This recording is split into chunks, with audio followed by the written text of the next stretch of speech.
Bien, messieurs, dames, bonjour. Je vais commencer par, évidemment, comme mes prédécesseurs ici, remercier Édouard Bard de m'avoir invité, et également Rodrigo Abarca del Rio, qui a participé à la mise en place de cette journée et qui m'a également invité.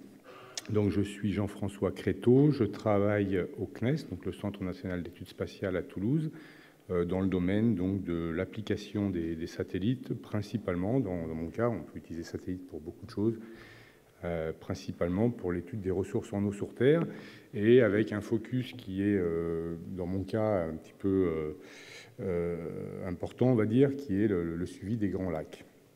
Donc, on parle de... Bon, alors je vais vous parler des lacs, je vais vous parler de détection. Quand on parle de changement climatique, je vais essayer de vous expliquer, on va dire, plutôt le rôle des lacs et leur interaction avec le climat et le changement climatique qu'on observe aujourd'hui. Et quand on parle de ça, bon, on a eu des exposés précédemment, on a quand même, pardon, on a quand même très souvent en tête des choses autour de la fonte des glaciers, de la hausse du niveau de la mer, de l'augmentation de la température, de la concentration de gaz carbonique dans l'atmosphère, etc., les événements extrêmes. On parle assez peu des lacs en général, donc c'est comme ça, mais les lacs ont un rôle quand même assez important dans le changement climatique, et c'est ce que je vais essayer de vous montrer à différents niveaux. Donc je vais également vous faire un tout petit peu voyager, pas exactement dans les mêmes régions que vous avez visitées juste avant moi, c'est-à-dire que moi on va aller plutôt dans des régions arides, et on va aussi voyager un tout petit peu dans le temps, puisque à l'instar de ce que vous a montré Édouard Bard, je vais vous montrer qu'on peut, à travers les lacs également, avoir des archives qui remontent jusqu'à plusieurs milliers d'années et qui sont tout à fait intéressantes lorsqu'on étudie le climat. Donc vous allez plutôt aller, moi je vais plutôt me diriger vers des régions arides et non tropicales pour cet exposé. Et voilà. Donc lorsqu'on parle des lacs, on va se poser donc la première question: quel est le rôle des lacs dans le système Terre et dans le climat, et quelles sont les observations, quelles qu'elles soient, qui permettent de répondre à ces questions. Alors, les lacs, il faut savoir aujourd'hui, les lacs, il y en a environ 100 millions sur Terre qui font une superficie d'un petit peu plus d'1 hectare, mais leur superficie globale ne représente que quelques pourcents de la surface sur Terre. Cependant, c'est une source d'eau douce, donc c'est une source évidemment fondamentale pour de multiples applications, que ce soit l'agriculture, l'industrie, le tourisme, la consommation des domestiques, transport, pêche, etc., etc. Et donc ça, c'est évidemment, vous comprenez bien que les lacs ont un rôle fondamental. Par ailleurs, les lacs, et là c'est la phrase qui est indiquée juste en dessous, c'est une phrase qui est issue d'un article que j'aime beaucoup, dit que les lacs sont, lorsqu'on pense lacs et climat, ils sont à la fois des sentinelles, ils sont ce qu'on appelle des sentinelles, ils sont à la fois des régulateurs et à la fois des intégrateurs du changement climatique. Alors, si on le décline selon différents exemples, on peut dire déjà que les lacs sont des sentinelles ou des proxys ou des marqueurs ou des indicateurs. On peut employer différents vocabulaires. Ça veut dire qu'un certain nombre de grandes variables, que ce soit la température de l'eau, les niveaux d'eau, la couleur de l'eau, l'étendue de la glace, les volumes, etc., sont des indicateurs de changement climatique. C'est-à-dire qu'on observe leurs variations et ça permet d'essayer d'interpréter ça en termes de changement climatique. Donc c'est ce que j'appelle le côté sentinelle des lacs. Les lacs reçoivent également du dioxyde de carbone, du méthane, etc., via les écoulements de surface, via les précipitations. Et c'est là que stockent ces gaz à effet de serre dans les sédiments, mais en réémettent également une partie. Et il y en a une partie qui se réécoule également vers l'aval. Donc ça, c'est le rôle de régulation. Donc ce qui veut dire, là, ce que je viens de dire là, c'est important, parce que les lacs, on peut les voir on les observe, et l'observation des lacs va nous dire, ben voilà, le climat, il a changé comme ça, comme ça, comme ça. Mais également, ils ont un rôle, c'est-à-dire qu'ils sont également acteurs du changement climatique.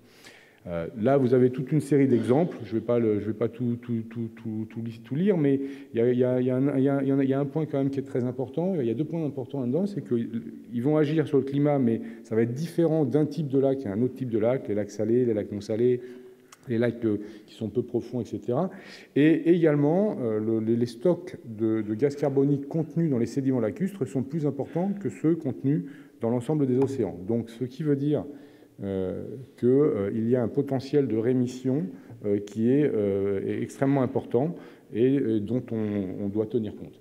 Et enfin, c'est le dernier point, et là je m'y étendrai un petit peu, bien qu'on en ait parlé juste avant, c'est que les lacs enregistrent dans les sédiments, justement, des archives passées du climat.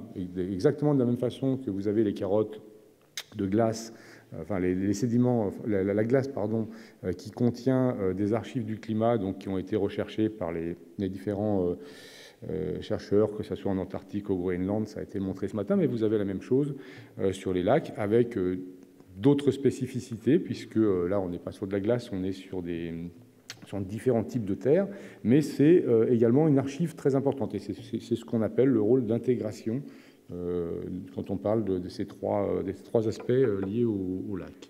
Donc vous avez également un petit schéma qui montre ça.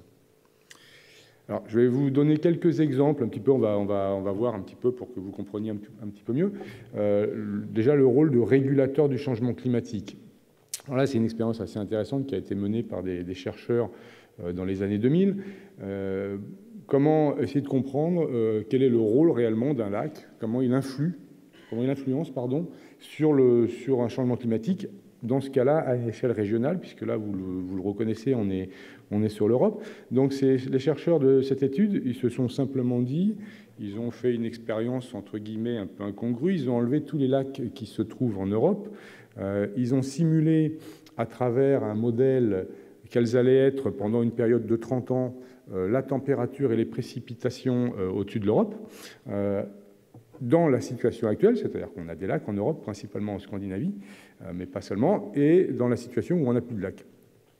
Donc, avec une simulation, vous pouvez faire ce que vous voulez, donc c'est ça qui est intéressant.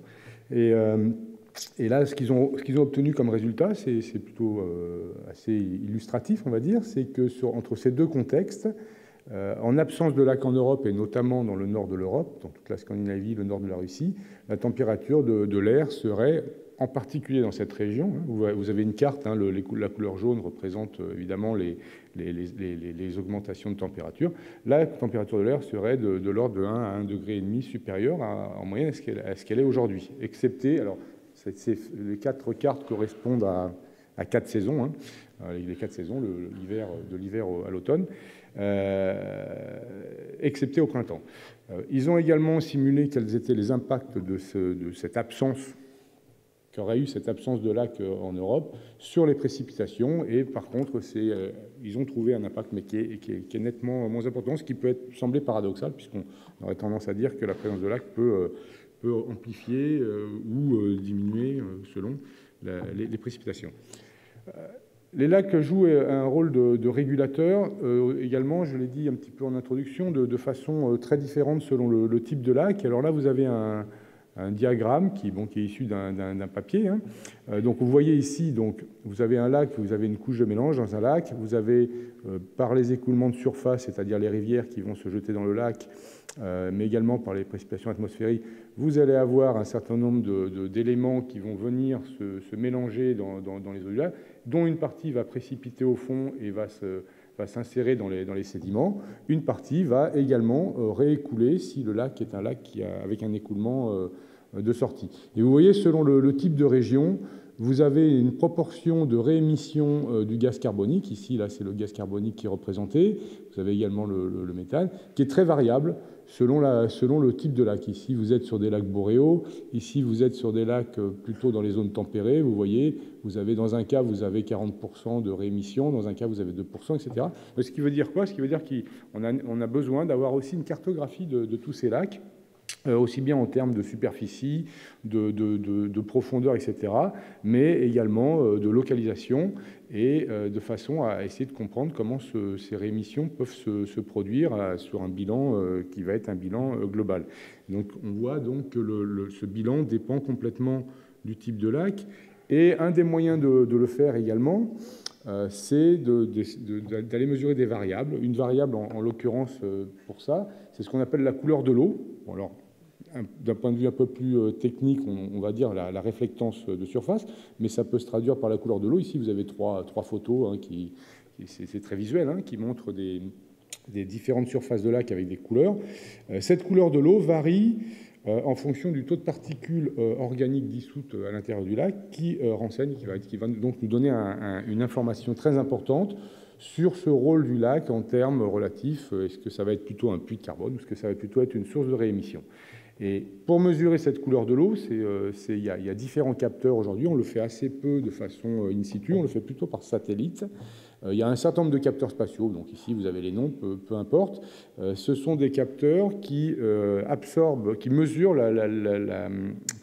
l'énergie solaire qui a été réémise par la superficie, donc par le lac, dans différentes gammes de fréquences. Et cette réémission va permettre de définir, donc cette réflectance, si vous préférez, va permettre de définir cette variable qu'on appelle la couleur de l'eau, qui elle-même est liée donc à cette capacité d'un lac de réémettre plus ou moins de gaz carbonique. Donc vous voyez que là, on a quand même un champ d'études qui est assez lié au climat et qui est assez méconnu, je dirais, par le grand public en général. Un autre exemple de l'utilisation des lacs quand on cherche à comprendre le climat, c'est donc, je l'ai dit au début, c'est les lacs ont un rôle de sentinelle. Sentinelle, donc, voilà, on va mesurer des choses sur des lacs. J'ai parlé de la couleur de l'eau, mais là, on est sur autre chose. On va regarder comment une variable donnée va évoluer dans le temps pour essayer de comprendre d'où ça vient. Donc là, je me suis placé sur un exemple très intéressant, notamment lorsqu'on cherche à comprendre les variations du changement climatique, c'est le plateau tibétain. Le plateau tibétain, on considère dans la littérature que c'est le troisième pôle. Ça a surtout plusieurs caractéristiques. D'abord, les effets du réchauffement climatique sont en moyenne 2 fois plus importants que dans d'autres régions sur Terre, en moyenne sur Terre. C'est une région, puisque moi je m'intéresse aux lacs, donc je l'ai choisi particulièrement celle-ci, c'est une région qui est couverte par plus de 1000 lacs d'une superficie supérieure à 1 km². Et enfin, et là c'est très important également lorsqu'on étudie un petit peu Alors quand on travaille sur les lacs, on a toujours un problème lorsqu'on veut comprendre les changements climatiques, c'est qu'un lac, il n'y a pas que le changement climatique qui va influencer sur différentes variables. Il va y avoir, si on fait de l'irrigation, s'il y a de l'eau qui est prise dans le lac pour différentes utilisations, ça va se mélanger avec des causes qui sont des causes plus naturelles. Alors là, on est dans une région où justement il y a assez peu d'anthropisation, et il n'y a pas de barrage, il n'y a pas d'irrigation, etc. Donc tout le fonctionnement de ces lacs-là, et il y en a, je vous l'ai dit, il y en a, là j'ai pris juste un zoom sur la partie centrale du Tibet, mais il y en a des centaines et plus. Tous ces lacs-là ont un fonctionnement complètement naturel, ou à peu près complètement naturel. Ce qui veut dire que là, on est vraiment, lorsqu'on va regarder comment ces lacs évoluent, on va vraiment être sur un marqueur plus climatique qu'anthropique, comme on pourrait l'avoir ailleurs. Donc c'est pour ça qu'on appelle ça aussi un laboratoire naturel des effets des changements climatiques sur les ressources en eau. Et là, je vous montre juste donc à travers cet exemple-là une variable qu'on suit précisément par satellite, qui est le niveau d'eau, donc la hauteur d'eau d'un lac par rapport à une référence. J'en reparlerai un petit peu plus parce que c'est un petit peu le cœur de mon travail, mais là, c'est juste une illustration prise sur 4 grands lacs donc sur cette région du Tibet, où vous voyez un certain nombre de choses. Donc les figures représentent donc de 1900, donc j'ai rajouté parce qu'on ne voyait pas très bien l'échelle, donc de 1992 à 2019. Donc là, on est vraiment sur des mesures très récentes, sur les 25-30 dernières années. L'évolution du niveau de ces lacs, de ces 4 grands lacs, donc ils sont tous situés dans la même région, qui ont une tendance, on va dire, qu'on peut considérer à la hausse. Donc on n'est pas dans une zone d'assèchement, contrairement à d'autres zones où on voit que le changement climatique va plutôt avoir tendance à assécher, comme on a vu dans les zones sahéliennes par exemple. Ici, ça fait un petit peu écho à ce qu'a dit Edouard Bard tout à l'heure, à savoir qu'on a au niveau des précipitations, puisque là, le principal moteur de ça, c'est les précipitations, le retrait des glaciers, mais surtout les précipitations dans cette région-là. On sait qu'on est dans des régions ici où les précipitations, les dernières années, en lien avec les changements climatiques, ont plutôt augmenté. Donc l'impact a été une augmentation du niveau de ces lacs, de façon assez conséquente. Vous n'avez pas les échelles, elles ne sont pas très visibles, mais ça peut être plusieurs mètres. Donc ça, c'est un premier effet qu'on peut voir. On voit par contre qu'on a également des petites variations qui ne sont pas exactement les mêmes selon les lacs. Et enfin, ce qui est très intéressant, donc hormis cette tendance assez décennale qu'on observe, on voit sur la fin, sur un certain nombre de ces lacs, d'ailleurs sur presque tous, on voit une augmentation très très forte.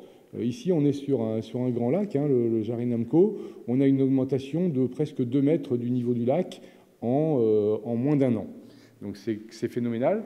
Bon, évidemment, les causes de ça ne sont pas bien connues aujourd'hui encore, parce que les études commencent à peine, mais il y a déjà des papiers qui sortent qui essayent d'expliquer que cette hausse précipitée, enfin cette hausse importante du niveau de ces lacs ces dernières années serait liée à des phénomènes comme le El Niño. Donc là, vous avez également, encore une fois, un écho de ce qui a été montré par Françoise Vimieux, à savoir que cet effet El Niño qui se déroule dans l'océan Pacifique, qui est un effet de gradient de température dans le Pacifique, peut avoir des effets via la circulation atmosphérique, donc via la circulation, via le cycle de l'eau, on va dire en fait, peut avoir un effet jusqu'à des régions aussi isolées que le plateau tibétain. Donc ça, c'est quelque chose, je pense, qui est intéressant à illustrer, puisque à travers ça, on va avoir encore à nouveau, comme je disais tout à l'heure, une forme d'indicateur de différents phénomènes climatiques qui peuvent être des phénomènes de réchauffement global, mais qui peuvent être aussi, El Niño, c'est pas forcément considéré comme un phénomène de réchauffement global, qui peuvent être aussi des phénomènes d'oscillation au niveau des océans, de la température, sur des régions aussi éloignées. Maintenant, on va parler un petit peu, on va rentrer un peu plus sur une région qui, moi, à titre personnel, m'intéresse énormément, dans laquelle j'ai beaucoup travaillé, qui est l'Asie centrale. Donc, vous avez ici une carte de l'Asie centrale, et on va parler du rôle des lacs en tant qu'intégrateur du changement climatique, puisque là, ici, on va avoir un exemple, on va avoir deux exemples vraiment caractéristiques, que sont la mer Caspienne et la mer d'Aral. Donc on va voir, je vais vous montrer un petit peu une pseudo, on va dire, histoire de la mer d'Aral et de la mer Caspienne sur les 10 derniers milliers d'années, c'est-à-dire depuis la fin du dernier maximum glaciaire. Et lorsqu'on va regarder surtout, c'est comment ces mers intérieures, puisque ce sont des mers intérieures, ont évolué, et comment on a fait pour mesurer cette évolution. Bon, vous êtes dans une région qui est une région assez aride, notamment la partie caspienne et la partie Aral, puisque vous êtes dans des régions désertiques, mais qui sont alimentées par des grands fleuves. Vous avez ici ce qu'on appelle le Sir Daria, et ici celui qui s'appelle l'Amu Daria, qui eux-mêmes sont alimentés par les montagnes qui sont plus au sud et au sud-est, himalayennes. Donc en fait, c'est le nord de l'Himalaya. Ici, on est sur le Tian Shan, sur le Pamir, etc. Il faut savoir que quand on parle de cette région-là, on considère toujours que c'est une région très aride, c'est vrai, donc avec peu d'eau, c'est vrai, mais la quantité d'eau est à peu près constante, en moyenne, on va dire, disponible, elle est quand même conséquente. On a 120 km3 d'eau par an qui irriguent cette région-là.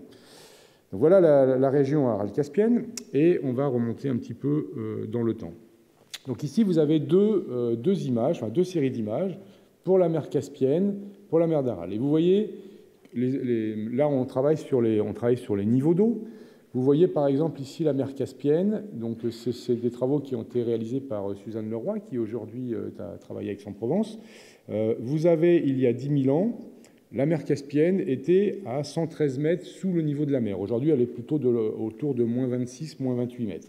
Vous avez une carte ici qui représente la mer Caspienne telle qu'on la connaît aujourd'hui, hein, vous voyez, avec les petits traits verts. Et ici, c'était la mer Caspienne il y a 10 000 ans. La région caspienne, la mer Caspienne représente quand même presque 400 000 km², donc c'est pas loin d'être la superficie, c'est 4/5 de la France.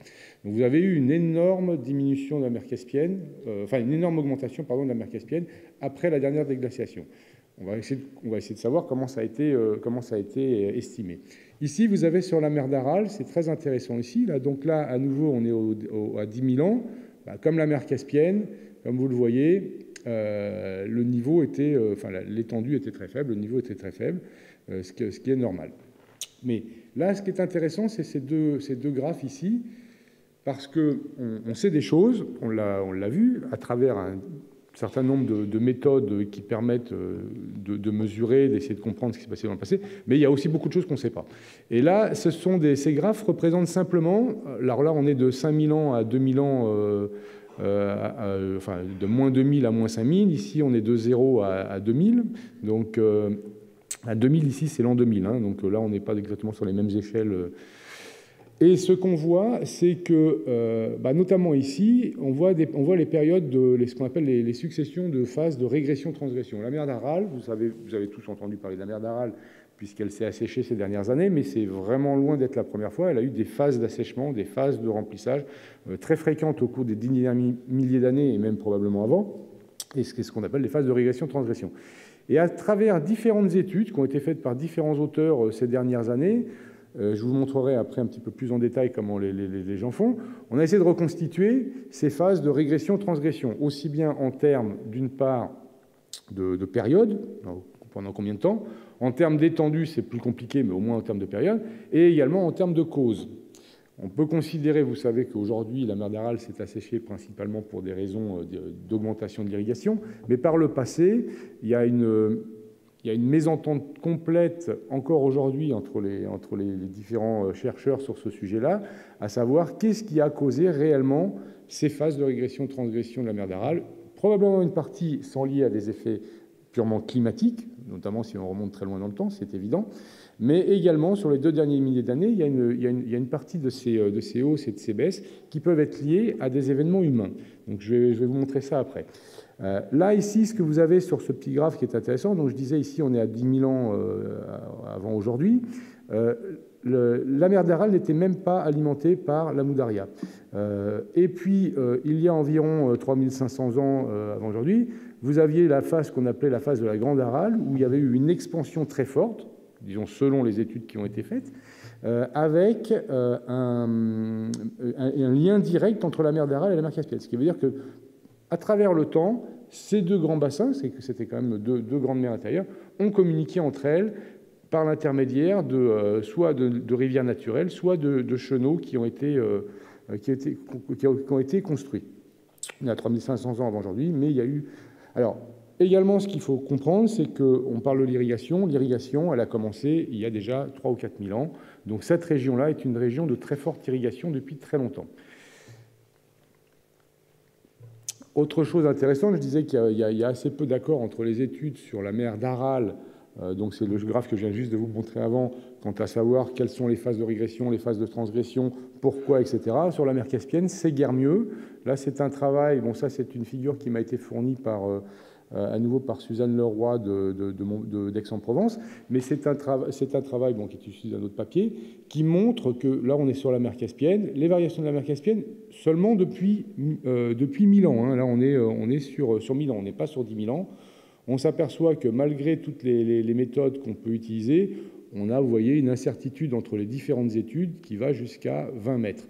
Cependant, vous voyez également que plus on avance dans le temps, plus on s'approche, plus on va converger vers des hauteurs, des mesures de hauteur d'eau qui sont assez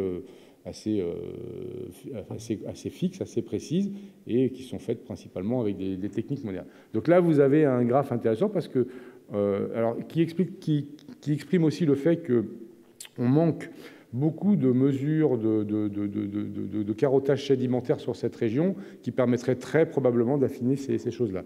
Vous voyez également sur ce graphe-là qu'il y a eu des périodes vraiment si on suit certaines de ces courbes, on voit qu'il y a eu des amplitudes de variation de la mer Caspienne, qui, je vous rappelle, est quand même un bassin extrêmement grand, qui sont très très élevés.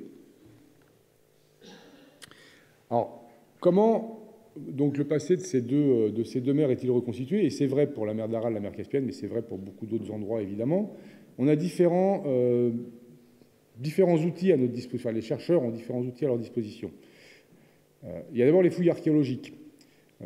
Comme l'a très bien dit M. Barthes tout à l'heure, et j'étais très content de voir ça, parce que j'ai découvert des choses aussi.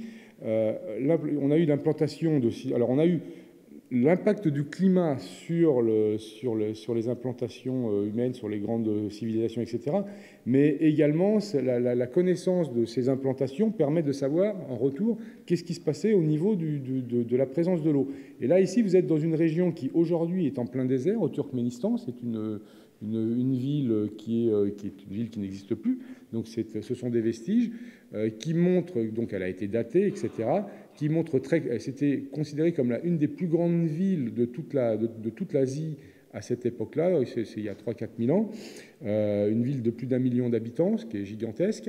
On sait que s'il y a cette implantation, à cet endroit-là, alors qu'aujourd'hui il n'y a absolument plus d'eau, on a des paléo-rivières qu'on retrouve dans la région, qui sont asséchées aujourd'hui. On sait qu'il y avait de l'eau à cet endroit-là. Donc, Ça peut être un révélateur. Donc les fouilles archéologiques sont des révélateurs de présence d'eau. Ici, il y a un autre exemple. C'est une photo qui a été prise à l'est de la mer d'Aral, complètement à l'est de la mer d'Aral, dans une zone qui est totalement asséchée aujourd'hui. Ce sont des chasseurs kazakhs qui l'ont découverte. C'est un vieux temple qui date, alors celui-là plus récent, il date d'environ 400 ans, dans une région où il n'y a absolument plus d'eau aujourd'hui. Donc on considère deux choses. C'est que, un, très probablement, les rivages de la mer d'Aral n'étaient pas très éloignés de ce temple, d'une part. D'autre part, c'est que également à cet endroit-là, la mer d'Aral ne pouvait pas le recouvrir, alors que dans les années ultérieures, la mer d'Aral allait beaucoup plus loin. Donc ce genre d'implantation, leur localisation précise, nous permet de dire, on sait, à telle époque, il y avait de l'eau, il n'y avait pas de l'eau.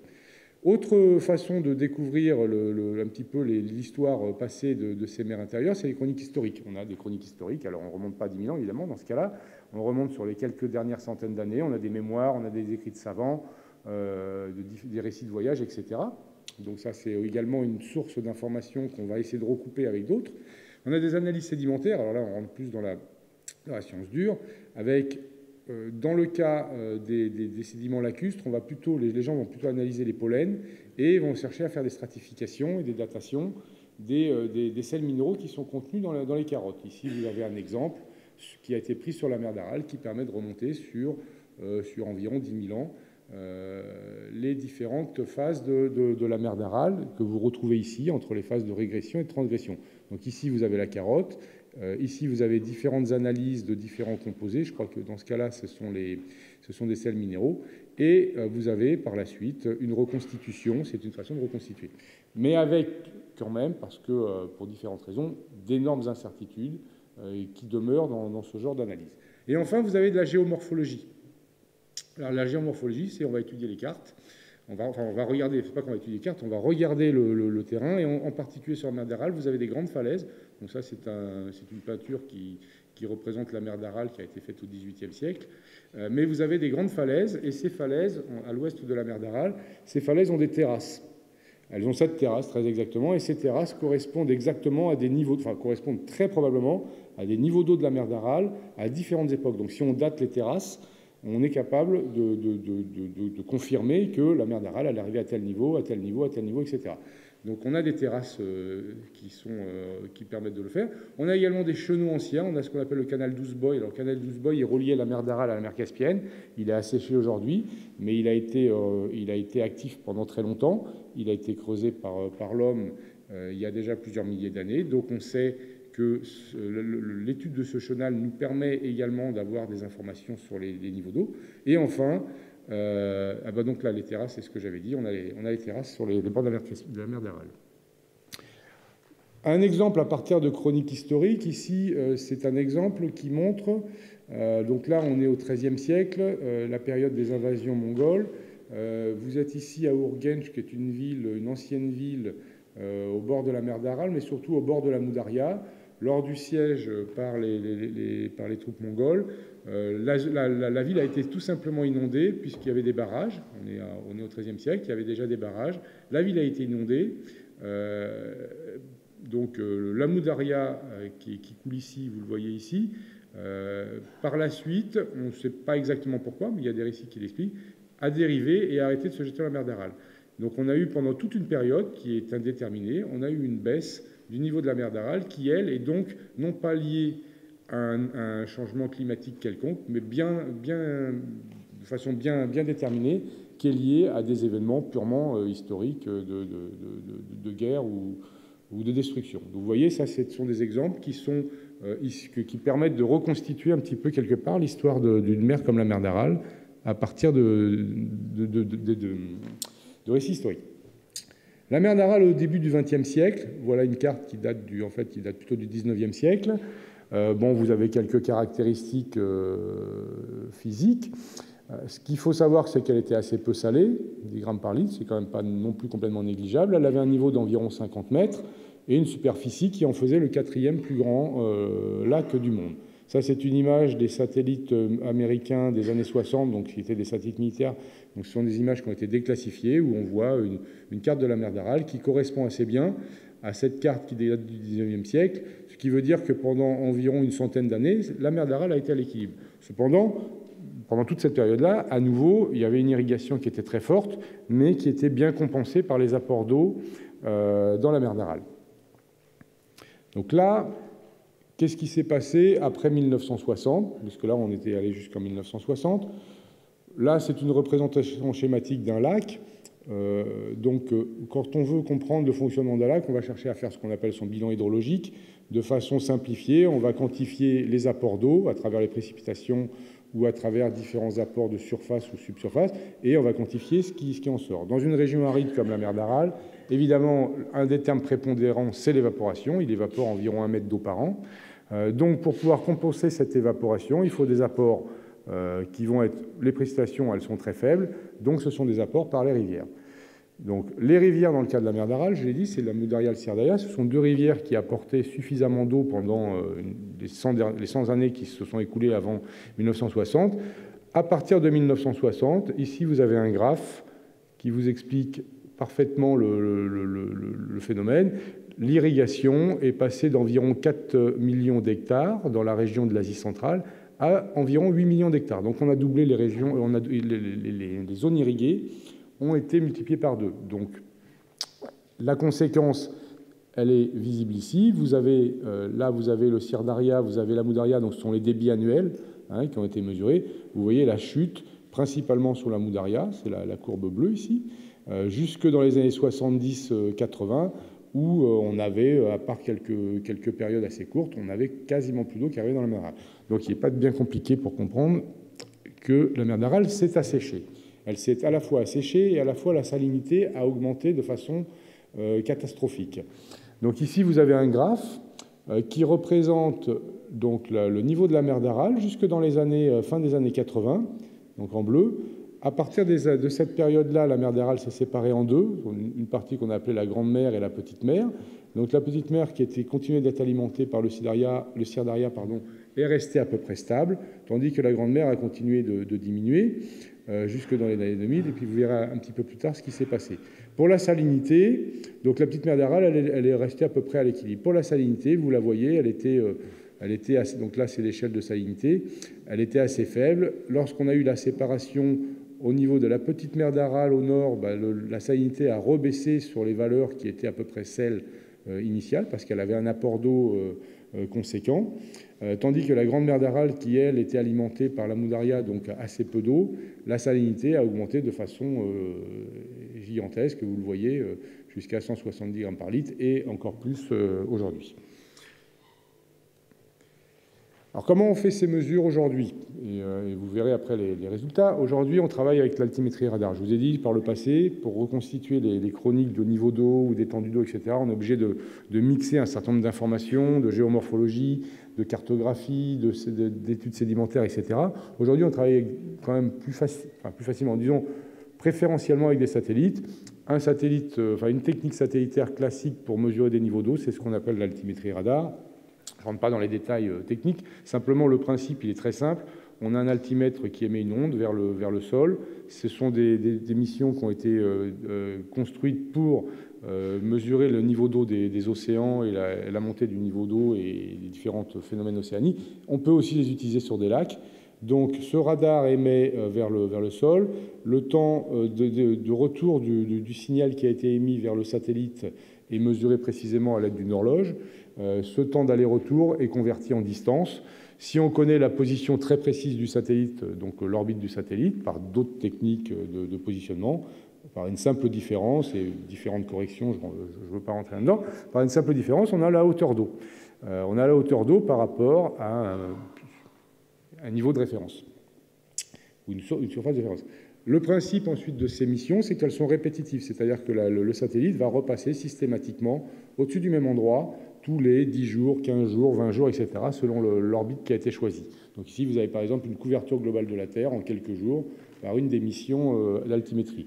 On a une constellation de satellites aujourd'hui qui nous permet justement d'avoir une vision assez globale au moins sur les grands lacs et sur les grandes rivières. Donc c'est à travers cette technique-là qu'on mesure avec une précision qui est de quelques centimètres sur les grands lacs les niveaux d'eau et surtout leur dynamique, c'est-à-dire l'évolution dans le temps. Voici un exemple ici vous êtes sur la mer Caspienne, donc je reste dans la même région, du niveau d'eau de la mer Caspienne. Donc vous voyez qu'il a diminué assez fortement les 20 dernières années, 20-25 dernières années, mesuré par cette technique satellitaire. On a une précision qui est très forte, on détecte parfaitement les différentes variations saisonnières qui sont liées au climat, tout simplement, au cours de l'année. On distingue également des grandes variations à plus long terme, comme vous le voyez ici, sur ce graphe. Donc ça, c'est juste une illustration du type de mesure, et c'est reproduit sur des dizaines et même des centaines de lacs dans le monde, ce qui apporte une information vraiment intéressante. Je reviens à la mer d'Aral.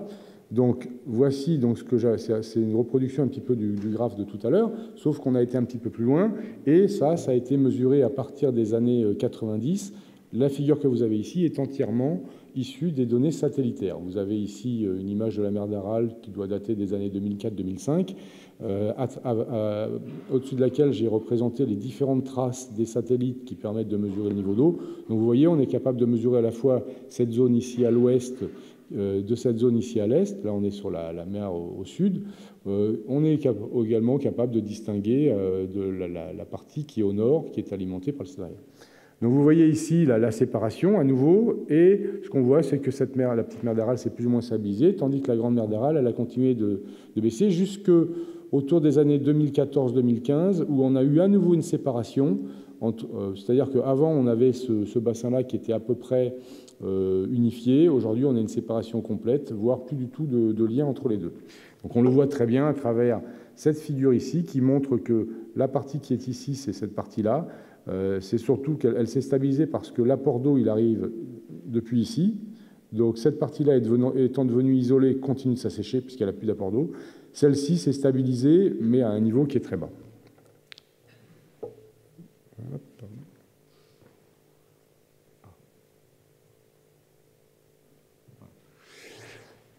La petite mer d'Aral au nord, une digue a été construite dans les années 2004-2005. Le Sir Daria se jette de l'autre côté de la digue, donc continue d'alimenter cette mer d'Aral, dont on voit ici, à travers les mesures qui ont été faites par altimétrie, que le niveau a d'abord monté dans un premier temps, en 2005, de l'ordre de 2 mètres, 2 mètres et demi, puis s'est stabilisé avec une légère montée.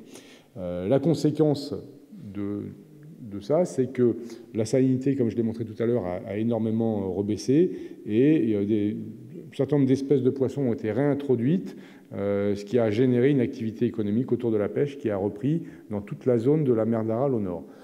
Au sud, comme vous le voyez ici, donc là c'est un petit peu un zoom de l'image précédente, on voit que il y a eu toute une période là, dans les années 2014-2015 où la mer d'Aral a complètement disparu dans cette zone-là. Ici, elle est restée simplement parce qu'elle est plus profonde, mais elle s'assèche. On voit la figure par altimétrie. On a un assèchement là, j'ai arrêté les calculs en 2018, mais on voit un assèchement assez fort. Par contre, on voit que ponctuellement, on a eu pendant 2 ans, ça se traduit ici par des images Landsat qui ont été sélectionnées pendant cette période-là, on voit que cette mer d'Aral peut se régénérer, du moins assez ponctuellement. On est dans un bassin qui est très très peu profond, qui est très évasé, donc le moindre apport d'eau peut donner le sentiment ou l'impression que la mer d'Aral se remplit. Il faudrait quand même pas mal d'années avant que ça soit effectivement le cas. La mer Caspienne au XXe siècle. La mer Caspienne au XXe siècle, maintenant, donc on a eu des données in situ pendant plusieurs années. On a eu, à partir des années 90, comme je l'ai dit tout à l'heure, on a eu des données altimétriques. En bleu, ce sont les données donc observées. En rouge, ce sont des données qui ont été modélisées. Donc c'est un travail qui a été fait par des collègues américains. Donc ils ont modélisé comment dirais-je, les variations du niveau de la mer Caspienne. Donc c'était un petit peu ce que j'expliquais aussi au début, dans le sens où ces lacs ont un rôle de sentinelle, puisque à travers cette variation du niveau d'eau, en utilisant des grilles de données climatiques et également des données sur les rivières, sur la Volga en particulier, 80% de l'eau de la mer Caspienne vient de la Volga, ça a permis d'estimer les différentes variables qui rentrent dans ce bilan hydrologique, c'est-à-dire les précipitations, l'évaporation, etc., et de comprendre pourquoi, notamment depuis là, alors pourquoi le niveau d'eau a monté pendant une quinzaine d'années de façon très importante. Vous avez une montée de 2,50 m, encore une fois, sur un bassin comme la mer Caspienne, c'est absolument gigantesque. Puis une baisse très importante également. Ça a des conséquences qui sont significatives sur les infrastructures côtières, sur la biodiversité, sur tout un tas de choses. Donc on est sur des variations de niveau d'eau qui sont 100 fois à 1000 fois plus importantes que les variations sur l'océan global. Et donc là, en l'occurrence, la baisse du niveau de la mer Caspienne est principalement associée à une augmentation de l'évaporation pendant cette période-là, tandis que toute la hausse qui a été observée ici était liée à un barrage qui a été construit ici, là, entre la mer Caspienne et un petit bassin ici qui est séparé, qui s'appelle le Karabogaz-Gol, qui est en fait un bassin qui était alimenté par la mer Caspienne. Un barrage a été construit pour stopper l'alimentation, ce qui a permis de stocker l'eau dans la mer Caspienne. Donc tout ça a été très bien analysé, et on voit également à travers ça qu'il y a une partie qui peut être expliquée, quand on le sait, là on sait qu'il y a un barrage, qui peut être expliqué par des phénomènes purement anthropiques. On construit un barrage, on a de l'irrigation également sur la Volga, deux phénomènes qui sont liés à une augmentation des précipitations. On sait qu'il y a eu une augmentation des précipitations sur le bassin de la Volga pendant cette période-là, tandis qu'on a eu plutôt une augmentation très forte de l'évaporation au-delà des années 90.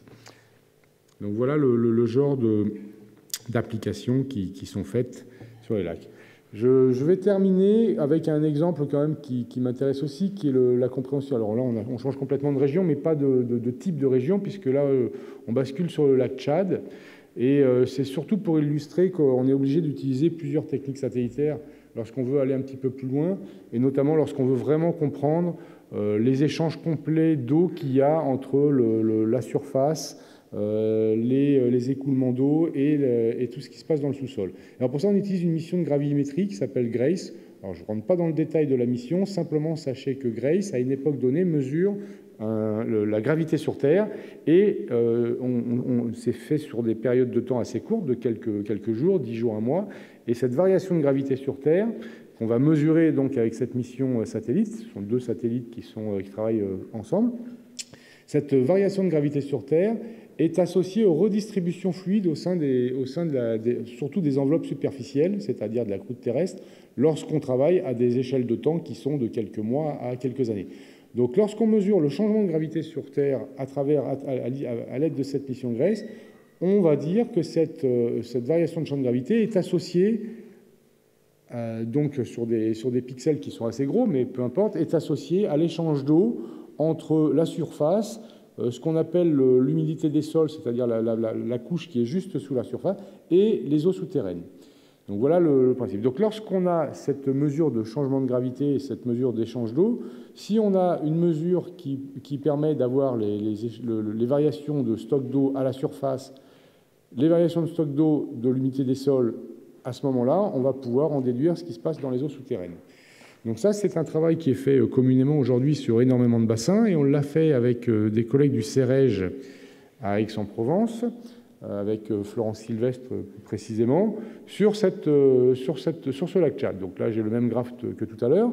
Et juste le résultat, donc on a utilisé cette donnée GRACE sur le lac Tchad, et c'est représenté par la courbe noire ici, vous voyez. Et en fait, on a un résultat absolument assez incroyable, on va dire, et assez peu commun. C'est que lorsqu'on retire de cette variation de gravité sur le lac Tchad ce qu'on a pu mesurer avec l'utilisation de l'altimétrie sur le lac Tchad lui-même, et avec l'utilisation d'une mission qui mesure l'humidité des sols, donc une mission européenne qui mesure l'humidité des sols qui s'appelle SMOS. Donc on a également pu mesurer la contribution de l'humidité des sols. En réalité, ça représente assez peu. Ça représente à peine 20%. Ce qui veut dire qu'à l'issue de cette étude, qui est en cours de publication, donc vous voyez donc le résultat principal, et c'est ce graphe-là, environ 80% de la variabilité totale du bassin du lac Tchad provient du sous-sol. Alors c'est très bien expliqué par les collègues du CEREG qui sont spécialistes de ça, à savoir que vous avez sous le lac Tchad un énorme aquifère qui déborde largement le lac lui-même, qui suit les rivières qui alimentent le lac, et qui sont très affleurants, donc c'est-à-dire avec des échanges très fréquents entre cet aquifère et le lac Tchad, et le bassin du lac Tchad. Donc, par gravimétrie, on a pu, dans ce cas précis, distinguer ce qui vient de la surface, de ce qu'il y a juste sur la surface, et surtout des aquifères souterrains. Et le résultat est phénoménal, phénoménal dans le sens la quantité ici, puisque c'est quand même assez rare qu'on obtienne un apport d'eau souterrain, une contribution des eaux souterraines aussi forte à la variation totale sur un bassin. Les perspectives pour le futur, on a des constellations de satellites, et on a un satellite qui va être lancé en 2021, qui s'appelle SWOT. Et ce satellite va avoir, j'en parle un tout petit peu, parce qu'il va vraiment avoir une conséquence très grande pour l'étude des ressources en eau, notamment sur les continents, sur les océans aussi, mais surtout sur les continents, puisqu'on va pouvoir faire des cartographies, je ne rentre pas dans le détail de la mission, mais on va pouvoir faire une cartographie complète de ce genre, de ce type-là, mais en termes de cartographie, c'est-à-dire détecter là où on a de l'eau, mais également en termes de hauteur d'eau. C'est-à-dire que sur des pixels qui sont assez petits, vous voyez la taille ici, on va mesurer les hauteurs d'eau partout. Donc toute ce qu'on n'est pas capable de faire aujourd'hui avec les missions actuelles. Et on va le mesurer également les débits sur les rivières.